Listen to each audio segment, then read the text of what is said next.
Greetings in the wonderful name of our Lord and Savior Jesus Christ. It's a wonderful time the Lord has given to us that we can be together to read the Word. And thank you for switching on or turning on, and thank you for being with us to those who are here today. Amen. Today we are looking into the Word of God. We shall read the Bible in the book of John chapter 21. We shall read from verse 15 to verse 19. When they had finished eating, Jesus said to Simon Peter, "Simon, son of John, do you love me more than this?" "Yes, Lord," he said. "You know that I love you." Jesus said, "Feed my lambs." Again, Jesus said, "Simon, son of John, do you love me?" He answered, "Yes, Lord, you know I love you." Jesus said, "Take care of my sheep." The third time he said to him, "Simon, son of John, do you love me?" Peter was hurt because Jesus asked him the third time, "Do you love me?" He said, "Lord, you know all things. You know I love you." Jesus said, "Feed my sheep." When we talk about love, love makes people to go into things that are so deep. They get to engage in things to be motivated to do many, many things. When a man loves a woman, he can drive for distances just to see that place, that person. In those days, they would walk. The men can tell you here that they really put some effort to their wives. They had to drive to that destination. They had to make calls just to make sure it keeps on going. They were devoted to whatever they were doing. As parents, we know and we have seen people that spend a lot of money to make sure that their children get the best education. No matter the cost, they send their children to expensive schools to make sure their children get the best. They buy expensive things for their children. Some of the things they don't even own themselves, but they buy for their children that they be the best. It's because they love. When we love our friends, we want to have fellowship, we do a barbecue or a braai. We want to enjoy that kind of friendship. And sometimes we love people because of who they are or because of what they have done. We have affectionate love because people can provide something. In the text that we are reading, we are finding Jesus Christ with the disciples. Jesus Christ had died. They had put him on the cross. He had been buried, put in the tomb. He had preached before to the disciples that I'm going to rise after 3 days. But whilst they understood and heard, they heard that, I don't want to say they understood, they knew that Jesus Christ said he was going to rise on the third day. But in their lives, they accepted that Jesus Christ is dead and is buried. And they went back to their normal life. That was the life of fishing. It is true they now needed food. They had to make ends meet. They had to continue to live. Life goes on regardless of the death of Jesus Christ. So they thought, no, let's go back and go fishing and make money and make food and we feed our families. The Jesus Christ we followed is now gone. Even though he had told them he would rise, they didn't know how he would rise. And Jesus comes into their midst and he tells them whilst they were fishing, they couldn't get anything. And he said to them, launch into the deep, and they were able to get a lot of fish. And it dawned in their minds, or even besides that, they had to make a fire and they try to prepare the fish. And then when he broke the bread and the fish, and then they realized that it is the Lord. Now, Jesus Christ is revealed, and he now is having this conversation that we are reading with Simon, the son of John. He says, as they were eating, "Simon, do you love me more than these?" That's where now the difference comes in their understanding of the love. If you read the Amplified version, I'll just read verse 15. I think it will explain what I want to say. Verse 15 says in the Amplified, so when they had finished the breakfast, Jesus said to Simon Peter, Simon, son of John, do you love me more than this? Then in brackets it goes, others do, with total commitment and devotion. He said to him, yes, Lord, you know I love you with a deep personal affection as a close friend. Now, they are in two dimensions. Jesus Christ is talking about a committed and devotional love, while Simon Peter is talking about deep personal affection, just like a friend. Jesus wanted more from Simon Peter. He wanted more about what it is that he is saying. Let us just look on affectionate love, which is Peter's understanding of love.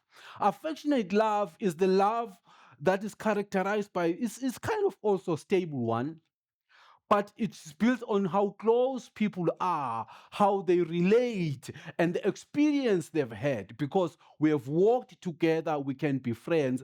Because we have shared food together, because we have done a lot of things together, and then we have that emotional closeness that makes us to love one another. The hugs that we've made, the gestures that we do, it kind of makes us to be one and to love one another. That is affectionate love. But you can extend to say that this is love that depends on what we've done and what you can provide. This is the love. We can also say that, Peter maybe said, Lord, I love you just because he had provided and they've seen the miracles and the affection that they've had, the relationship, the sermons they've had, the food, and the closeness, the warmth of walking with Jesus Christ. That is the love Peter understood to be with the Lord Jesus Christ. He didn't want to be devoted to the Lord God Almighty. This kind of love satisfies people is kind of a selfish one also, because I give you the life back based on what you are doing to me.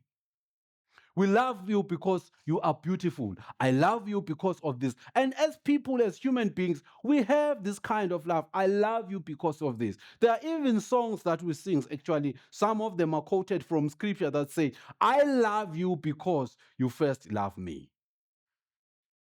We know that Jesus Christ, as we read, I think the last sermon I preached was on Jesus Christ, knowing that men are not really true. They are superficial and they are the human nature is flickering. They are not true to God. They are not true in their hearts. That's found in the book of John chapter 2, verse 23. You remember the verse that says, now when he was in Jerusalem at the Passover feast, men believed in his name, identifying themselves with him after seeing his sign, that is attesting to the miracles he was doing. But Jesus, for his part, did not entrust himself to them because he knew all people and understood the superficiality and flickerness of human nature. So God knew, Jesus Christ knew that Peter did not understand what he was doing. This is the kind of love we have as people. This is a selfish love. I was talking about the songs that we do. Actually, it's from the verse that is found in 1 John chapter 4. I love him because he first loved me. I'll say this is a misinterpretation, maybe because of how we understand the language, because language can also be a barrier. I love you because I love God because he first loved me. That's what we say. But that is not the right interpretation if you want to understand it. We love God. Some versions, let me just read from this one. They said it's a Catholic public domain version says, therefore, let us love for God. That's 1 John 4, verse 9. Therefore, let us love for God first loved us. For God first loved us. Although it also brings the element, the reasoning. But what I want, the right one, direct interpretation from the Greek is that we love because, not because, we love that God showed us love. In other words, God showed the love, and then we love because we have seen the love that God has for us. You understand? We love God because we have seen how good he is.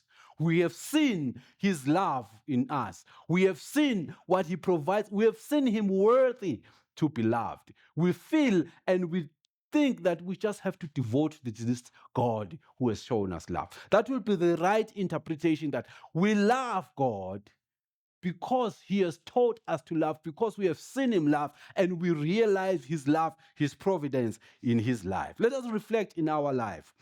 As we walk with God, what will make you to see the goodness of God or to experience his love that will make you to change and say, truly I will cling to this God? There are things that God has provided for us that are many, many, that God that draw us to his love, to make us love. But maybe before we get there, I want to explain also the devotional life, that love that Jesus Christ was expecting from Simon Peter and what he is expecting from us today. This is love that is defined by deep, selfless love with intense loyalty to God or to that person, if we are talking to a person. Intense loyalty. It involves heartfelt commitment, desire to serve and please the object of devotion, often accompanied by a feeling of reverence and surrender. That is the kind of love that Jesus Christ was looking for from Peter, and what he's expecting from us today. He is looking for intense loyalty to him. When we're talking about loyalty, you make sure that you are loyal to the laws, you're loyal to the laws of God, loyal to God, you do everything. It is a heartful commitment. You have a desire to serve and please God in whatever you do.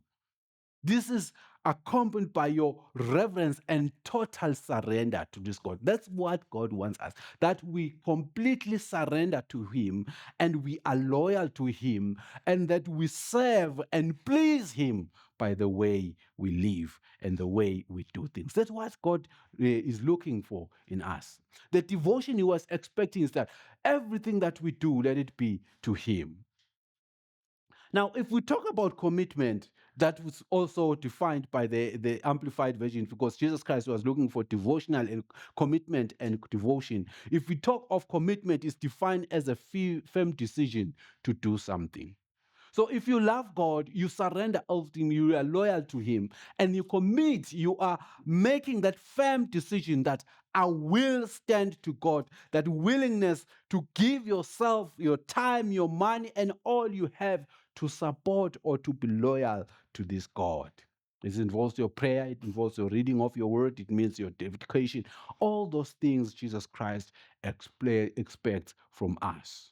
But what is it then that will move you from the love that Peter had or Simon Peter had to the love that God or Jesus Christ expects, that is devotional, that is completely to him, that is open up to him? I know we normally rush to the love of Jesus Christ, but sometimes we fail to comprehend the love of Jesus Christ, to interpret it the way we want to, or to actually maybe to make you to be drawn to this love of God. Amen. Now, the love of God, the first one is revealed in Genesis chapter 1, verse 31, where God created everything and he made everything, he saw that it was good. And he created man in the sixth day. God saw that all that he had created was good. All that he desired was there and he approved it. This means that just to know that you are approved by God, you are something that God, when he saw, he said, this is good. When he looked in heaven, he said, Temgos, you are good. When he looked in heaven, he said, Segelo, you are good. When he looked, he said, Babemhlanga, you are good. You are good. I approve you. You know, to be approved by someone, there are people who pay a lot of money just to get an approval from someone, just to say, this guy is approved. But God has just approved me that he loves me, you are good, that I am good. The other thing we find in Genesis chapter 2, verse 26, the Bible says Then God said, let us make man in our own image, according to our likeness, which is spiritually and moral, and let them have complete authority over the fish of the earth and the birds of the air and the cattle and over the entire earth and over everything that creeps. So God created man in his own image, and in the image and the likeness of God, he created both male and female. He created them. Now let verse king. You see, when God says, so God created man in his own image. In the image and the likeness, he created him. Male and female, he created them. Know that God created male and female. He made them. There is absolutely no preference to the male compared to the female. He made them both, male and female. But I'm not there. We realize that we are God's image. We realize that God spent time in making us. And then after making us, he gave us dominion, the authority. God has given you authority. The fact that as you drive or as you walk, there's a car coming, there's a cow, as big as it is. Yesterday, while I was doing my morning run, I saw a big bull that was just grazing next to the road. I looked at the neck, and you see, it's so big, and there are so many muscles, strong muscles. This thing can just pull me aside and crush me to nothing. But because God has given me authority over it, it just couldn't do anything. It moved to the side. There are many things God has given us authority. You look at the teeth of a dog. You see how long they are, how strong they are. But those dogs, they can attack you because God has given you authority. There's a lot authority to reign over things that God has put. So knowing that God has entrusted me with authority over his belongings, that's a miracle. When you understand that God has given you the children that he has given you, that you raise them, he has entrusted you that you will take care of these children. He could have even given you, he's given to somebody, but he just said, I will give you these ones. They are yours. Take care of them. You realize the love God has for you, that God trusts you. He just trusts you. You know, there's nothing that's fulfilling that knowing that you are trusted. The other thing is that God protects us. As 2 Thessalonians chapter 3, verse 3 says, but the Lord is true, who will give you strength and keep you safe from the evil one. God just keeps us safe from the evil one. We are protected from the evil one by God. That makes me to feel secure in this God. You know, I'm just talking about the general things that God has given to us without us doing anything. He has provided that with a lot of things, the food, the earth we breathe, God has made it available to us. He has given me life this morning. He has given me a home. He has given me a wife. He has given me kids. He has given me anything, everything that God has given to us. He's entrusted to you that you take care of this, and he has given them freely to you. I don't want, the last one was the reconciliation with him, which is through Jesus Christ, when he died for me. For who is John 3:16 says, God loved the world that he gave his only son, that whoever believes in him shall not die, but have eternal life. Those things to me, they make me to realize that why can't, even before the reconciliation, the death of Jesus Christ, I rather worship this man who also trusts me. I rather surrender to this man who is promising me not only eternal life, he's actually told me that I'm an heir of the kingdom. He has actually told me that he loves me. This is the God that has provided and put a trust of his things under my guidance. Those are things that drive me to say, I rather worship and serve this God. He protects me. He has given me everything. And then eternally has given me life that I see and I receive through his son, who is Jesus Christ. Now, I want to ask you, do you realize the love that God has put in your life? Are you drawn to God such that you can commit and be devoted as Jesus Christ expects? What is holding you from devoting yourself to so much love and committing to Him, as we have explained how devotion is, the intense reverence and commitment and loyalty to God? Because the Bible says one of the signs of loving God is found in the book of John. It is when we do His commandments. That is loving God. We are committed to Him. Are you drawn to the love of God? Because maybe we are preaching so much, people don't even see the love of God. What is this love that they are talking about? Peter here, it's like the deal is over. The Jesus that we worshipped is God, is gone. Let's just now go back to normal lives and see what we can do and continue to live. Regardless of Jesus Christ, heaven told them to go and make disciples, but they now were just back to their normal business. Some of us, we have seen the miracles that God has done for us, the good things that He has done for us. But when we got used to it and we felt like, it's over, maybe you were praying for, let me use the common one, that marriage, or you were praying for that job. God gave you that job, or that particular thing that you've been praying for earnestly for God, feeling the warmth of God, doing the prayer and fastings and everything, praying to God. God, I want this job. God, I want this business. God, I want this tender. Everything was good. You have a mutual relationship with Jesus Christ. But immediately you got whatever you wanted, you just forgot about God. And you became casual. No, I was just there, God. I loved you because I wanted this. Now, because you have given me what I wanted, seriously, I'm back to my normal life. Some people have come to church and served God and do a lot of things, but their focus was narrow. It was just that we get what we want. And when we feel what we wanted, we have received, was the fuss. We need to love God regardless of whatever we've been praying for, even if we've received what we've been praying for. Let's continue according to the mission. If Peter and the disciple had understood that Jesus Christ's mission was beyond, I think the Lord was so much disappointed when He returned and found them back to business. I think He just stood and said, oh, these guys, they never understood what had sent them. They are now back into their normal life. Some of us, when we've prayed for that thing and God has given to us, we go back to our normal life.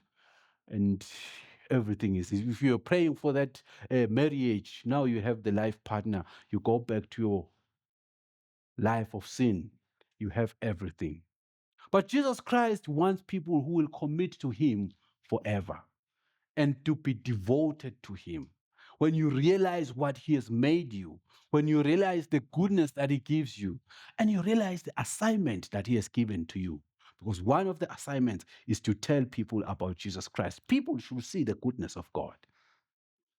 I liked the Friday sermon because it was so practical to me. One of the statements that the lady who was preaching said, the speaker said was, people have to see God in us. And when we don't proceed or we are not successful in life because we don't pray, people don't see God in us. They think that the people who are Christians are poor. But if we pray and we work hard and we get those business going or those careers going, God blesses us. People will see that the God they are serving is real. This God is the one who provides. So, Bazalwane, I exhort you to love God and to be loyal to Him. But the question that I give to you now is, are you loving God as Jesus is talking of, which is commitment, and devotion? Are you devoted to God?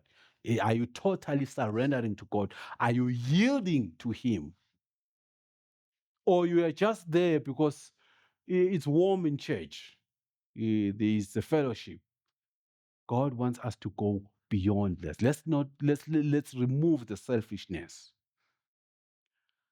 We don't have to pretend the word of God or to mime the word of God, but let us be realistic in the word of God.